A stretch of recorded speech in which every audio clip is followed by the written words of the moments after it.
mula sa matatayog na kawayan hanggang sa malalim na karagatan. Walang hindi susungin. Alang-ala sa pagkain? Malakas! Dito lang tayo sa soup. Soup drink. Dahil higit pa sa lasa ng mga pagkain niluluto, ang nakabubusog na kwento sa likod nito. Makikiluto at makikitikim.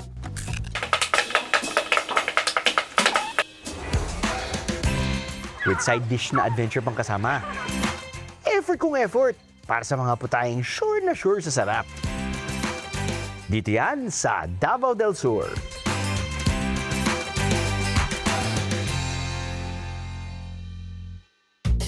Psst, mga kuya, anong kinuha niyo dyan sa ilalim? May treasure? Hala! Hito pala. Pa-swimming-swimming lang sa mga lumang irrigation canal na itong mga hito. Ang tawag nila rito, pantat. Madali naman. Kagwanta lang, ganang gagmay pa siya. Gwantahon lang nimo. Antod managko na. Kaya tulo ka bulan, pwede na harbisan. Ang specialty na luto nila sa pantat, ginataan.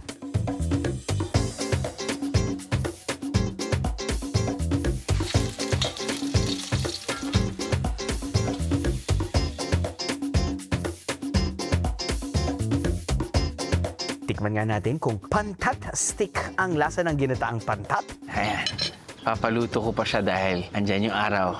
Baka ma-overcook. Kainin ko na. Yep.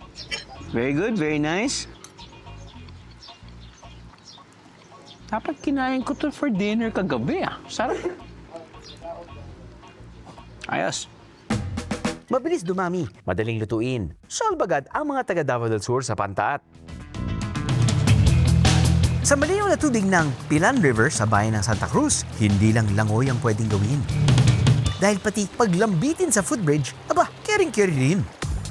Ang challenge, mag-rappel pababa mula sa footbridge na ito na may taas na 82 feet.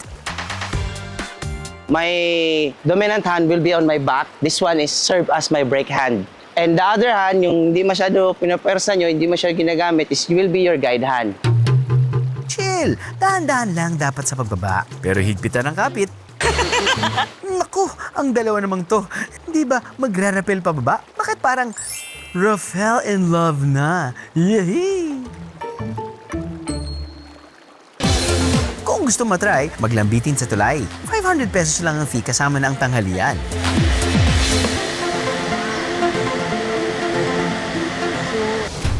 Energy ang kailangan kung maglalambitin sa tulay, di ba? Sagot na ng Davao del Sur ang isang putahing pinagsama-samang gulay.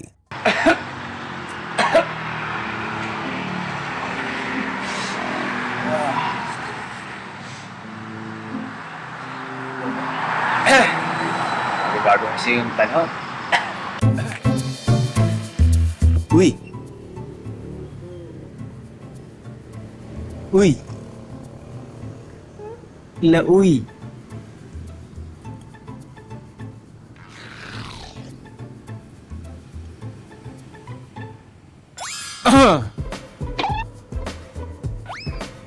Aha! Over sa pagkaplantita ang nakilala namin dito sa Davao del Sur. Sa malawak na kasing bakuran, pinalalago niya ang mga gulay na sangkap sa sabaw na nakagagaling daw ng sakit. Introducing the Super Sabaw, Lauy. Sa bahay namin dati, yung tatay ko kasi ang prepento. Tapos kailangan kompleto. Merong go, grow, and glow. Di ba pag nagkakasakit tayo, ayaw nating kumain. Pero sa isang dish lang, kompleto na. Sa pagluluto ng lauy, 8 gulay ang kailangan. Nandyan ang kais, gabi, talong, sasamahan pa ng kalabasa, patola, may okra at alugbati. At ang ituturing na superfood, ang malunggay. Talaga naman palang pack na pack ng sustansya ang sabaw na ito. Ang lauy may extra pampalasa pa ng isda. Uy, lauy! Mapapagulay tayo today It is very hearty.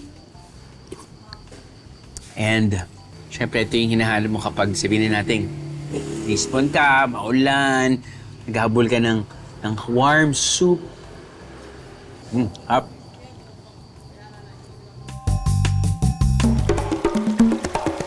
Sa ilog Ilog na ito sa Malalag, Davao del Sur. May kakaibang nakatira sa ilalim. Tumitsyempo ang mga miyembro ng tribo taga-Kaulo sa mababaw na parte ng ilog na ito.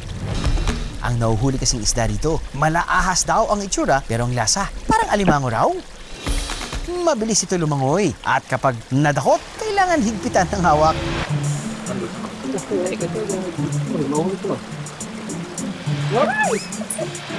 Ay, nahulog! Kakasabi lang eh. Okay, yung tawag na? Halwan. Halwan. Malakas. Ano po gagawin natin? Ginataang halwan. Oo. Sige po. Ito mo siya sa... Tirahin na po natin yan. Ito ang snakehead fish. Mas kilala itong bulig. Pero dito sa Davao del Sur, halwan ang tawag nila rito. Ang isdang halwan, ever since naman nakikita dito sa lungsod ng Malalag, yung isda na halwan, hindi naman kumakain ng dumi. Kinakain niya mga isda din. Pagkalinis ng bagong huling halwan, iihawin muna ito. Hindi pa yan tapos dahil lulutuin ito ulit.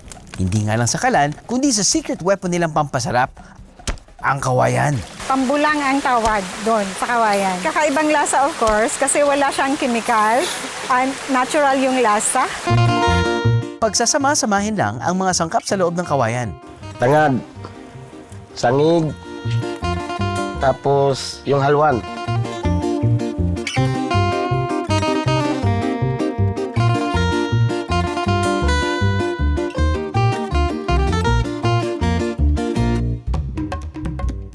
Kahit gaano pa kadulas huliin ang halwan, ang diretso pa rin yan sa aking tiyan. Balita ako, naluto na po yung nahuli natin. Ayan ang kubas, yun po, sir. So, ito po yung inihaw. Okay. Yung ginataan. Natanan. Dalawa. Kumpara din siya sa nito, Sir Joe. Oo. Kaso may kaibahan din siya na hugis, tsaka mukha. Mukha.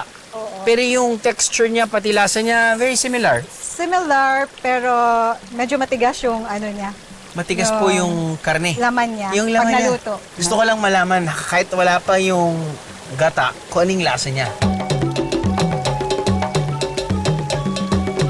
Okay, hindi siya matigas. Pwede ko po man tikman to. Sensya na. Ginataan na alwan. Ginataan. Sa taga-Kaulo is ginataan. Ginataan. Ah. Uy, mainit-init pa. Ayan. Bakit niyo po nasabing mas matigas? Ang lambot po. Yung nakuha ko ngayon, para siyang hindi isda. Para siyang, parang crab. In a way Oo. na, May lasang ganon. ano siya, may lasa gano'n, pati Oo. hindi siya biglang mag-wither away. Oo. Kumbaga parang buo-buo pa rin siya. Ito po bang klaseng isda ay madami dito kaya ito yung normally kinukuha niyo? Normal na sa mga ilog dito. Pero of course, yung tinitirahan niya, yung may mga ganito, yung stream na tubig. So sa ilalim lang sila kasi nagatago siya sa Sa mga bato. mga bato. Sa mga iba't ibang klaseng tribo. Kung ano Yeah. yung meron sa kanila Yun. paligiran, yun yung gagamitin Correct. nila. Oo. Pagkain, panluto, lahat. Walang hinalo dito na mga chemical or ano. Puro talaga na gamit tayo ng tubig. Oo.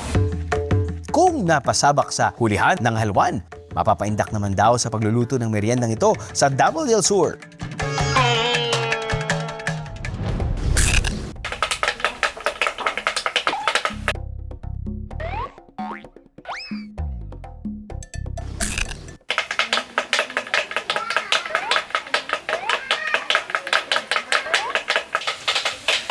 Ang nakaka-GD o nakaka-good vibes na pagtaktak na yan, isa lang sa metikulosong proseso sa paggawa ng panghimagas na madalas inihahanda ng mga kapatid nating Muslim tuwing may espesyal na pagdiriwang. Ito yung classic panghimagas. When it comes to texture, pretty much kung ano nakikita nyo. Alam mo, sa itsura pa lang, alam nyo ng very, very crunchy. At yung habol mo dito ay hindi yung super sweet na lasa dahil yung pagkatamis niya ay sakto lang. Pero yung crunch, yung texture yung hinahabol mo. Ito ang amik. Simple man itong tingnan, ang amik, hindi kasing bilis ng 1, 2, 3 kung gagawin. Hindi lang yan basta-bastang nabibili na rice flour ang gamit dito dahil ang mga miyembro ng Kagan tribe, mano-mano pa rin ang pagdigtik at pagbayo ng bigas. Gamit naman ang ayag, dito sinisift o sinasala ang dinikdik na bigas. 2 beses itong sasalain para masigurong pino ang rice flour. Para maging dough, bubuhusin ito ng asukal na nilusaw sa tubig.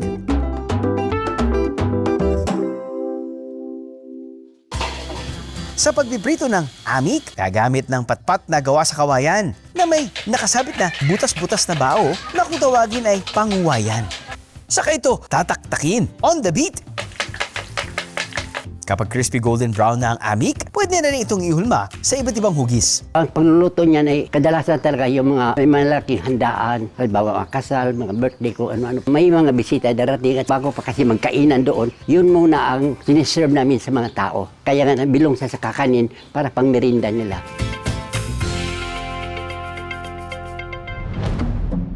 Kung napalaban sa pagbayo ng bigas para sa amik, iba naman ang kailangan ihanda ni Melissa. Ang fierce na Indigenous People Women's President, nakasapi ng tribong Blaan.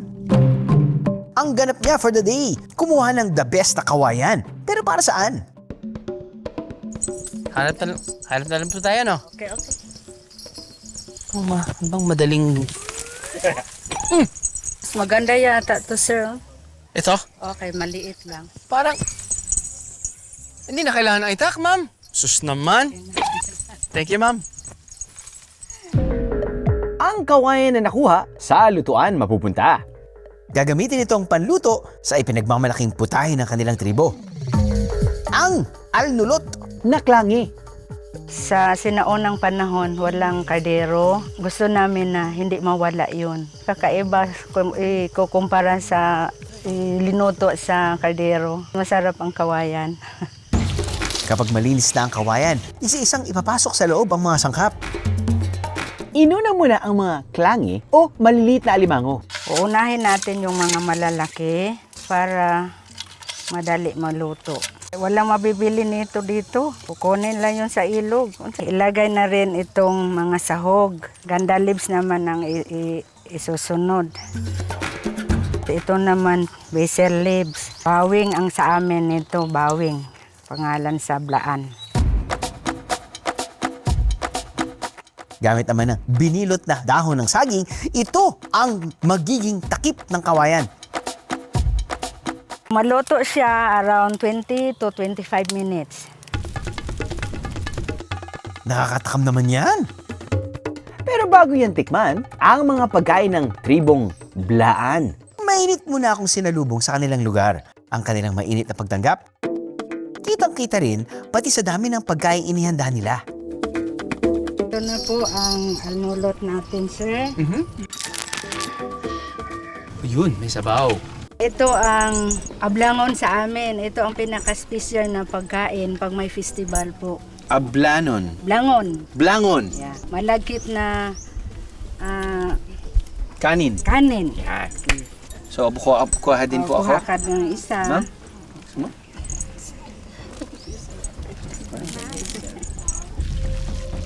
I-try mo to. Paano po kinakain yan? Ayan, ganito lang. Madali lang to. Ganyan lang. Okay. So, tinanggal. Tanggalin lang yun. Tapos, kung ayaw mo kakain, pwede rin kakainin mo yun. Kainin na natin. Kainin natin. Ito. So, pati mismo yung... Yeah, isalin mo na lang yung balat niya. Anong say mo? Sarap? Hindi ko alam na pwedeng kainin pati yung balat. Yes, sir. Pati ganito, pwede pa rin. Pwede na rin kainin. Oo. Yung kawayan pwede din kainin? Hindi na. Hindi na nila. Ang mga pagkain ng tribong Blaan. Ang siya raw sumisimbolo ng kapayakan ng kanilang pamumuhay. Importante yung arnulot kasi iwas gastos din. Kahit wala ka ng dala, galing sa bahay mo. Pagdating mo, nandun lang siya, hindi na mabibili. Puputulin mo lang, may pagkain ka na at may ulam ka na ron. Yung ating traditional bamboo cooking, no, ang pinagmamalaki ng Davao del Sur. Since Davao del Sur is a diverse community siya, no, but mostly marami tayong mga tribal communities. And at the same time, they make use of the food or nasa backyard lang nila. Yung mga bamboo kasi nagtatribe sila sa mga bukid, no. So we have mountain areas, mga mountain ranges. mula sa nagtataasang mga kawayan. Target lock na rin sa mga saging na nakalambitin. Ang mga saging na saba, ginagawang classic na panghimagas. Na kahit anong dikdik ang gawin, hindi malalamog ang tamis. Minsan natin hinahanap-hanap mo na panghimagas or merienda. And of course, yung very common trait ng ganitong klaseng mga pagkain, yung pagka-dense niya, yung pagka-solid niya. Yung tipong isa lang ang ganito, mabubusog ka na talaga. 3 sangkap lang ang susi sa masarap na nilupak. Pinakulo ang saging na saba, asukal at nyog. Una po, ilalagay po natin itong saging dito sa ating mortar or pestle or tinatawag naming lusong tsaka alho.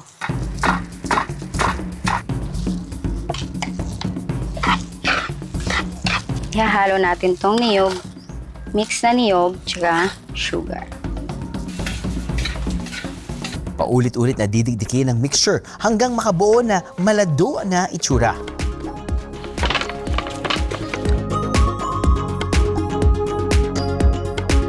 Worth it mangalay ang braso sa satisfying na meriendang ito. Bukod sa nagsasarapang mga pagkain, marami pang handog ang Davao del Sur. Paano nga ba masusulit ang pagbisita rito? Marami kayong madaanan ng mga waterfalls, lalong-lalo na sa paanan ng Mount Apo. Pangalawa, pwede kayong mag-adventure sa dagat. And kung gusto niyo naman po na sa highlands, ang dami din po yung madaanan ng mga overlooking po, lalong-lalo na sa view po ng Mount Apo. Meron ding mga pagkain kakaiba sa paningin at panlasa. At pasabog na presentasyon pa. Let's try also our bestseller food like our pie with 3 different flavors like carrot pie, tomato pie, and bell pepper pie. Sa dami ng pwedeng gawin sa Davao del Sur, sigurado bitin pa kayo biyeheros. Kaya, release na pato!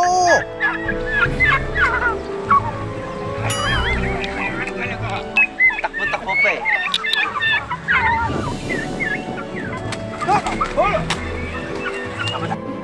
Sasakses kaya tayo sa panguhuli ng pato? Ang farm na ito na sinimula noong 2020, hindi nilang pang personal na pangkain, nagbukas na rin sa publiko. Bukod sa mga inaalagaan nilang halaman at farm animals, meron ding libu-libong pato na kanilang pinararami. Welcome to our Itik House 1. Okay, ma'am. Balita ko po meron ho kayong 3 types of ducks. Yeah. So ito yung first type natin. Ito yung mga ducks na nagpo-produce ng eggs natin for salted eggs and the balot. And the balot. Ito sila yung sources natin. Okay. Imported ito sila. Dinala dito sa Pilipinas and the DOST grenade sila and so we came up with this breed, Itik Pinas. Ito naman, nagkahon na ako ng Pick and Duck because my husband loves Chinese food and every time na Maynila kami lumuluwas, ang mahal kayo ng Pick and Duck sa Chinese restaurant. Sabi ko, why not race para anytime that you want to have, Oo, yung malinamnam na Peking duck. Tayo na magluluto. Kaya yun ang ginawa namin. So, Ito po for personal consumption. yeah, for personal consumption. Muscovy duck, ito sila mostly meat type din sila. Yung eggs nila for, ewan ko lang sa iba, but for us, pang breeding lang sila para dumami. Para dumami. Ang mga pato na ito, hindi lang para tingnan, kundi para rin tikman. Pero bago yan, manghuli muna tayo niyan.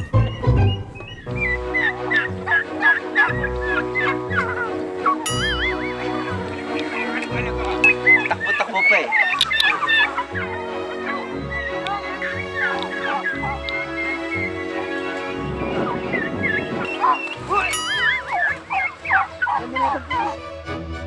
May ilap ang mga pato na ito, ha? Finally! Hey. Sorry, buddy. Ang pato na aking nahuli ang magiging main ingredient para sa tapatan ng mga palaban sa lutuan. Anong luto kaya ang aangat sa aking panlasa? Ito yung isang piraso, pwede ka nang kumain ng isang cup of rice. Mas bagay yung doon sa pato. Ang magtatapatan sa kalan, si Irish, ang bibest cookerist. At si Marcel, ang dakila sa kusina. Kanino kayang pato dish ang papatok at hindi ako bibitinin? Guys, alam niyo na ba kung paano lulutuin ng pato? Yes. Okay, mamaya na ako magtatanong pero pwede na kayo magsimula. Magsimula sila ng ginger, both at the same time. Kuya, ano po ito? Lemon. Lemon! Si Irish, ni-reveal na ang kanyang putahe. Ito kasi nilasing po ito na pato, which is our version dito po. Dahil nilasing, maglalagay kayo ng Beer po, ito. Kuya, ikaw naman, adobo? Ginataang pato. Ginataang pa. Ayun, may gata! Nakalimutan ko yung... Okay. Ang isip ko sa... Ay, suka. Ayun. Lemon. Lemon, yung acid.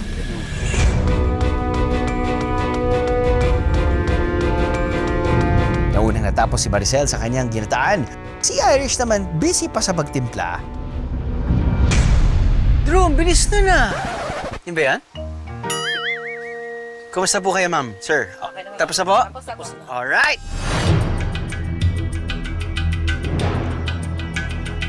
Inihanda na ang lamesa. Ready na ako para patulan. Hatulan ang mga patong yan. Nilasing, ginataang. Dito muna tayo sa nilasing. Ito yung isang piraso, pwede ka nang kumain ng isang cup of rice. Ganun siya kalasa. Very rich tong pato at the same time.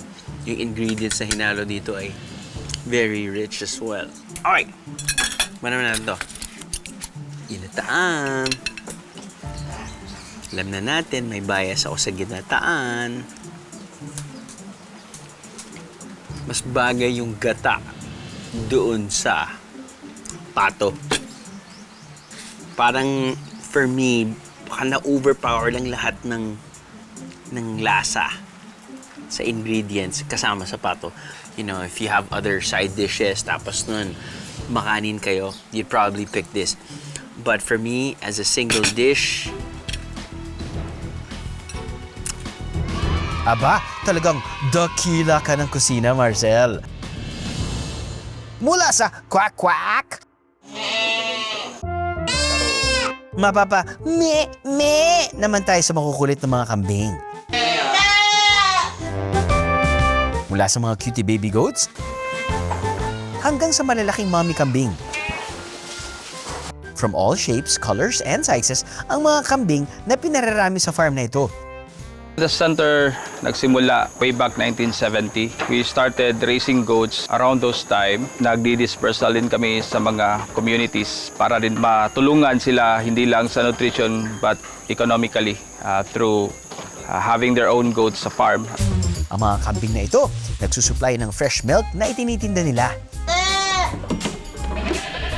Makikita natin yung mga white na goats, sila yung mga saanen. So yun yung distinct characteristic nila is white in color. Sa kabila, makikita natin yung lamanchas natin. Kaibahan niya lang sa ibang goats is yung tenga nila. Medyo mas maliit. May naipon dito na black na goat. Yan yung alpine natin. Kasi ang lunubias naman is, ang difference niya sa ibang goat is mas mahaba yung tenga, mas curvy yung ilong. Para mabilis magatasan ng mga kambing, lock squeeze technique ang dapat gawin. Ito yung lock, ito yung squeeze. Lock, squeeze, lock, squeeze. Nag-average kami dito is around 1.5 to 2 liters sa isang inahin. May mga iilang inahin na kayang umabot ng 3 to 4 liters a day. From milking, diretso ang gata sa pasteurizing para mamatay ang bakterya. Saka ito isasalin para palamigin.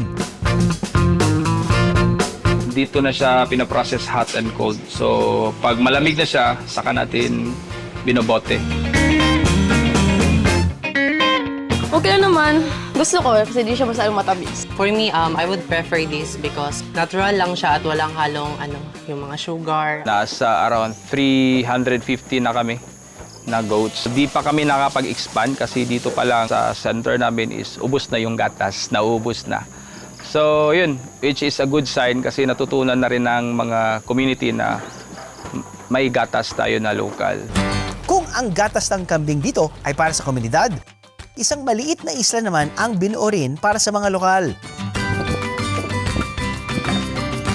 Ito ang Pasig Islet na puntahan ng mga lokal na gusto ng quick getaway. Nagsimula sila as a sandbar. Tapos nun, parang medyo pinalaki nila at ginawa nilang tourist-friendly, a tourist attraction. And it's perfect for the locals dahil Mondays, get this, Mondays, free siya. Even tong mga magagandang, nicely built cottages, free din. 25 pesos lang ang entrance fee sa ibang araw. Caring-carry pa rin. Ang ganda ng mga cottages, ang ganda ng pagkagawa nila, malinis, which is most important, and hopefully they keep it that way. Sa dami ng kinain natin, maupo muna tayo mag-chill. Ilang calories kaya nakakain ko? Eh kung cheat day na lang tayo, ano sa inyo, Viejeros? You love my job, no? I love it. Sir, Boss, ano po yan? yung ata-ata, sir. Pwede kong tikman? Yes, sir. Oy, sige po. Oh, saan ang galing yun? Ito po, sir. So hindi na kailangan lutuin. Pwedeng pagkahuli, Pwede na, sir. pwede na pong kainin. Kainin, sir. Oh, ano pong pwede kong kainin dyan? Ito, sir. Lagyan lang saan, sir. Suka, sir. Yan. Sausa lang, sir. Sausaw. Suka. Suka, sir. Sukang tuba. Sukang tuba. Ba, fresh na fresh ah. Yes, sir. Tamis. Malambot, matamis. Matamis. Crunchy siya dahil fresh na fresh pa siya. Kaya raw, ata-ata ang tawag sa seashell na ito dahil kapag binuksan ang loob, tila may ata o squid ink ito. Hugasan lang ito ng mabuti at pwede nang papakin. Ang lasa na ito kapag niluto at sinabawan. Sinabawan! Wish granted! Ah! Ganda naman ang segue natin doon. You know, ang lasa na ito.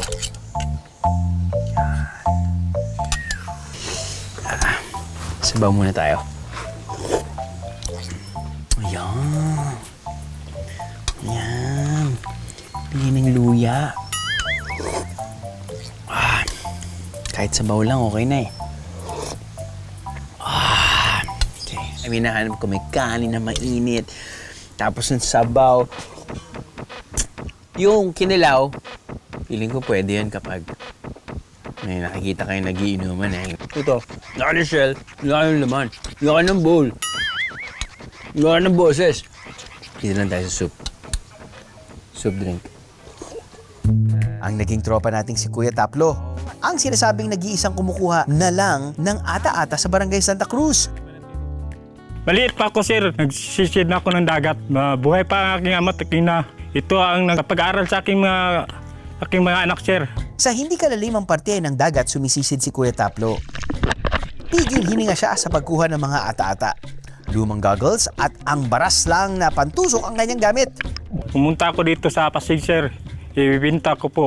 Yung plato po, sir, kadalasan po ibibinta po sa akin po, sir, 150. Humihingi silang tahod sa akin, sir, 100. Minsan, nagbibili, humihingi pa sila ng tahod sa akin. Okay lang po sa akin.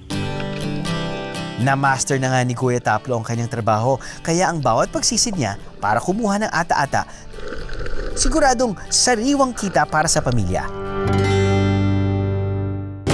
Kapag panahon at kakayahan na ang inilaan, kahit ang pinakasimpleng bagay, nagkakaroon ng mas malalim na halaga. Lakas! Ganyan ang mga putahing natikman natin. Ginataan. Ang mga rekadong pinaghirapan, na hinaluan ng pampalasa, timpla ng kasipagan, at makukulay na ideya ng mga lokal.